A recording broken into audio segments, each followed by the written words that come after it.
Succès assuré. Exercice 1. Écrit sous la forme algébrique. Z1 égale I facteur de 2 moins I.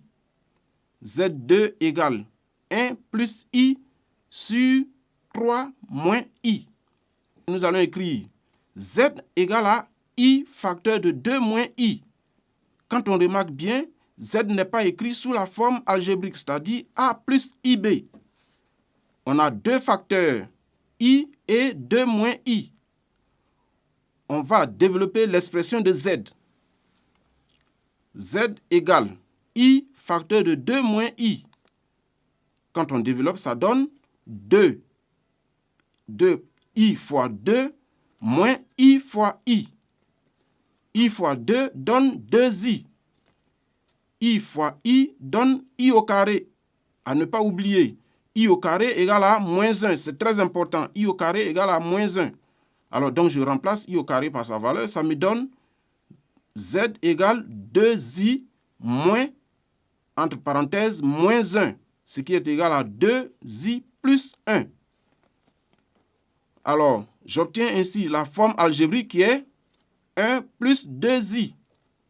La partie réelle est 1 et la partie imaginaire est 2.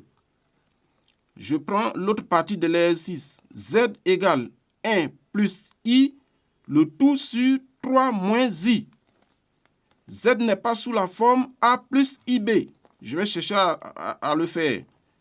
Z est écrit sous la forme d'un quotient, dont le numérateur est 1 plus I et le dénominateur est 3 moins I.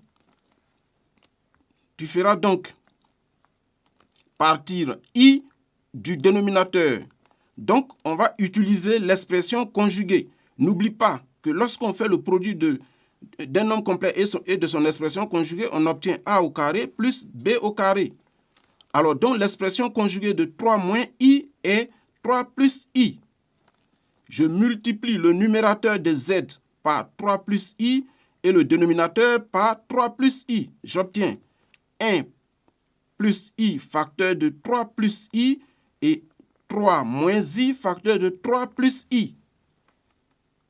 Nous allons multiplier le numérateur et le dénominateur par 3i, l'expression conjuguée de 3 moins I.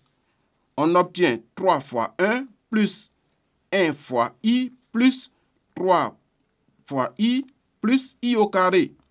Ça, c'est au numérateur. Au dénominateur, on a 3 au carré plus 3i moins 3i moins I au carré. N'oublie pas, I au carré égale à moins 1. Je remplace et j'obtiens 3 plus 4i. D'où sont venus les 4i? 1i plus 3i, ça me fait 4i. C'est comme si je comptais les i. Moins 1. J'ai remplacé i au carré par moins 1. Et au dénominateur, j'ai 3 au carré qui me fait 9. 3i moins 3i, ça donne 0. Moins I au carré, je remplace par moins 1, ça me fait moins 1, ça me fait plus 1. Et j'obtiens 2 plus 4I sur 10. Ce n'est pas encore la forme algébrique. Donc, je tombe sur la forme algébrique qui est 2 sur 10 plus 4I sur 10. Je simplifie puisque je suis un élève. Tu peux le simplifier. Tu es désormais un grand élève, donc tu peux le faire. Z sera donc égal à 1 sur 5 plus 2 sur 5i. La partie réelle est donc 1 sur 5 et la partie imaginaire est 2 sur 5. Voici comment tu dois travailler avec les nombres complexes.